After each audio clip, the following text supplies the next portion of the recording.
Hello everybody and welcome back to Red Eagle Politics. Make sure you guys like this video down below and subscribe to the channel if you are new. So, Donald Trump still got a big lead nationally and in a lot of swing states, and now the campaign is talking about expanding the electoral map. He's allegedly going to be targeting several new states that did not vote for him either time, have not voted Republican in quite some time, and I just kind of wanted to go through this and kind of see what is the real feasibility of winning states beyond the core states that Donald Trump is currently leading in, because it's true, there's a big gap between states like Michigan, Pennsylvania, and Wisconsin to states like Minnesota, Virginia, New Mexico, New Jersey, states like that. And while Biden is unpopular, you're likely going to see a higher third-party vote share. Still may be a little bit of a long shot. Just like on a very good night for Biden, he's not going to win Texas. That was never the case in 2020. It's definitely not the case for 2024. North Carolina, it's unlikely that it flips, even if for some reason Biden has this miraculous recovery. North Carolina's probably going to go red. You know, there's states that we could talk about being close, states we need to fight for, retake, and kind of defend, and Donald Trump is leading the polls in a lot of them. But states like Minnesota, states like Virginia, because that's what this article talks about. This article goes on to say that Donald Trump is looking to expand the map in Virginia and Minnesota, just like Biden's talking about expanding the map in Florida and North Carolina. Honestly, I hope that Donald Trump does not put as many resources into those states, at least right now, because things can change. It can get a lot worse for Biden, because Biden's spending a lot of time and resources in Florida, North Carolina, Texas. By the way, that's insanity to think that those states are going to flip. Trump's going to New Jersey to do a rally. I understand why people are kind of scratching their heads about that, but still, it's early on, and polls in New Jersey, the one poll we've seen is within single digits. You know, it's by New York. Trump's gaining in New York. I think Trump does gain in New Jersey. Do I think it's going to flip? Nope. I don't think there's much of a chance for it, but still, there's no chance for Florida or North Carolina either. Maybe if North Carolina, yeah, I would say there's a little bit of a chance, but not for Florida and not for Texas. And for those two states to be talked about by the Biden campaign, it is absolutely fair game to talk about Virginia and to talk about the state of Minnesota. 100% fair game to discuss. It depends on a lot of different factors. One of these two states is more likely to flip than the other, and that state would be Minnesota. But still, to just talk and float the idea this early, not a problem at all. You know, I don't think Trump's going to win New York or New Jersey or Virginia. You know, Minnesota, I think there's more of a shot.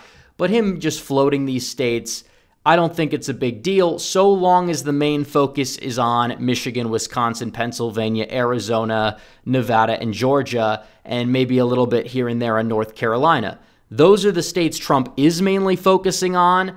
I think it's very early to say that, oh, Trump can't, go test the waters here and there.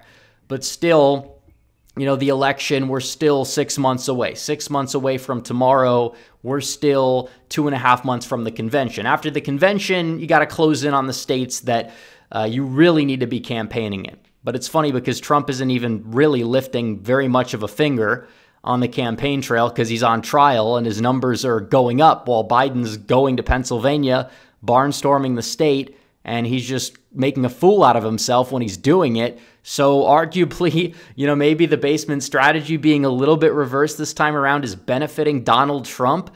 Is it possible? Maybe. Even though I wouldn't say it's a basement strategy, I think he's getting a lot of people on his side, and they're waking up to how the justice system and the media is operating based off of how these trials are going. But still, we're going to talk about these two states, Minnesota and Virginia. Minnesota in 2016, Donald Trump, 44.9% of the vote, but he still almost won the state of Minnesota just because of the high third-party vote share. A lot of Bernie Sanders supporters were upset at Hillary Clinton, and you had the Bernie or bust crowd. A lot of them, voted third party, but also people in general that just didn't like either candidate voted third party. Both candidates were unpopular. And when Republicans have a high third party vote share in the state, whether you talk about the 2008 Senate race, which we all know what happened there, but the 2002, 2006 gubernatorial races, usually when there's a strong Republican performance in Minnesota, it's usually built off the back of a third-party challenger or just the third-party candidates combining for a high percentage of the vote. And when you look at 2016, you saw that. You saw Trump and Hillary, they combined for like 91% or so. Yeah, I mean, if Trump and Biden combine for that, it's likely going to take more votes from Biden than it's going to take from Trump. Trump is a very loyal base in Minnesota. You talk about 45% of the vote. It hurts Biden. Trump got 45.3%. That's an improvement. If Trump gets like 46, 47, and you have that high third-party vote share, yeah, I really do believe that Donald Trump may be able to make a play for Minnesota. It's not because Minnesota is becoming a Republican state. It's largely a circumstantial thing. I would not expect Republicans to hold the state in 2028. But still, you talk about Minnesota, the Republican Party in Minnesota has always been in shambles. It was in shambles in 2016. But party competency is not the main takeaway here. It's just Democrats are disillusioned with Biden. You're going to see a turnout drop off anyways. Who is exactly going to drop off more? I would probably say it's the Biden voter base, just because of the fact that the coalition was not really all that stable to begin with. And even in 2022, Republicans, they were facing an incumbent governor. It was not exactly a cakewalk compared to incumbent governors in other places like Michigan. So, I mean, it's entirely possible that Minnesota could flip. Would I bet the mortgage on it? No. But you look at this, 19% uncommitted, Joe Biden as a sitting president, not running up against anybody. Don't give me the Dean Phillips argument. Yeah, he's from Minnesota. Still, he got a lower percentage of the vote there than he got in several other states, like Ohio, for example, I believe. And he was not the reason for this. He did not cause 26% of voters in Hennepin County to go uncommitted. Or, 20% in Anoka County, which is like more suburban, exurban. I think it still voted for Trump. Still probably may vote for Trump if the state's going to be close. Then you look at Ramsey County, uncommitted got 24%. Dean Phillips in his own district barely cracked double digits. He's not the reason for the underperformance here. A lot of those voters that voted for him probably would have gone uncommitted. They weren't voting for Biden more so than anything else. It wasn't like they were voting for Dean. So the uncommitted vote share being 19%, that's higher than it was in Michigan. That's not exactly a good sign. And Democrat turnout in the primary in general was not very high to begin with. Donald Trump, on the other hand, got 232,000 votes. A lot of Democrats, they do cross over. It's an open primary. That's why Haley did so well in the Democrat-leaning counties. Other places in the state, she was not doing so well. And, a lot of those voters either A, were with Trump at the beginning, probably are going to come home to Trump, or B, they were never with Trump. The amount of, I voted for Trump twice and now I'm voting for Haley because I don't like Trump, and then they're going to either stay home or go to Biden. That demographic is not as big as Democrats would like it to be, and it's not going to be as decisive or crucial. Even in a place like Anoka County, she didn't do that well. She underperformed her statewide total in some of these, suburbs, exurban counties that are moving to the left, one could say. Obviously there's exceptions like the smaller Carver County where she got 36, but even then, it's like not really that big of a deal whatsoever. It is moving to the left. Biden may even flip it, even if he somehow goes out there and loses the state. So just looking at it, it's like, yeah, obviously Minnesota, it's a little bit of a long shot. We know it's a little bit of a long shot, but is it possible? Yeah, I mean, North Carolina, if Democrats want to put North Carolina up there and say they can win it, yeah, with the high third-party vote share, Trump can win Minnesota. Look at the polls. They're close. You talk about Virginia, on the other hand, obviously primary data, not everything. Trump didn't do poorly in the state in the primary, given the fact that it's an open primary, and Nikki Haley had a lot of crossover votes. That explains up here. But even then in like Loudoun County, Trump still won Loudoun County. He really dominated in a place like Prince William. Even compared to statewide, he wasn't doing too bad in a lot of those places. So you look at that, and that's with Haley spending a lot of money too, and Trump still beat her by 200,000 votes, and then Biden getting 300,000 on his side.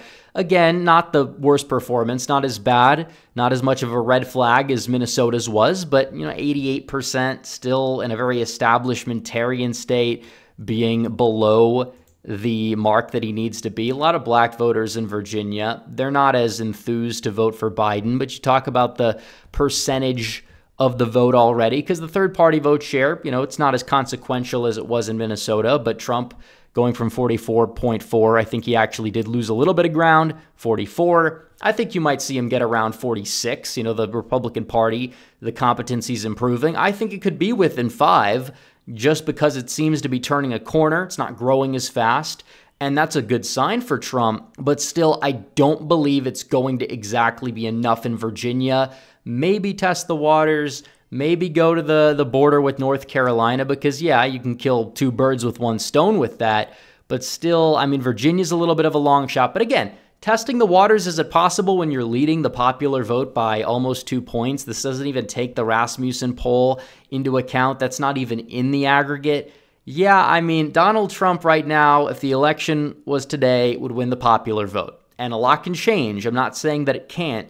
But the fact that he's led the popular vote for almost 8 months the entire time, and we're 6 months away from the election, that's a really good sign for Trump. So these 2 states are long shots. I think New Jersey's a long shot. New York is definitely a long shot. Maybe those states we could talk about in future election cycles, and down ballot effects do exist. But these 2 states, absolutely, early potential water testing is not a bad thing for Trump whatsoever, because Joe Biden is completely in shambles, and Trump's campaign this time around, a lot better than his campaign last time around. He's got all the issues to run on. We'll see what happens, but still, we're looking at this, and Trump is in a very good position. Minnesota as a battleground, yeah, honestly, that's the next domino to fall. Virginia may be too much to ask for, but Minnesota has a history of being unique, and you have a lot of people upset over the whole Israel-Palestine conflict in the Minneapolis area, not just Somalis, although that's a big demographic, but also you have plenty of white progressives there. That's actually the real driving force. The Muslim population's a little bit overstated, but still, they can all be consequential. It all adds up. Democrats don't have a stable coalition. You don't have the whole BLM thing happening in Minneapolis this time around. We'll see what happens. And Democrats fighting against other Democrats is something that's positive for Trump, even if Trump is going to take a law and order approach to the protests, which is kind of what he's been doing. So anyways, guys, thanks for watching this video. Like this video down below, comment down below, subscribe to the channel, hit the bell for notifications so you never miss another video. Follow me on social media. The links are all in the description down below, and I will see you guys in the next one. Red Eagle, out.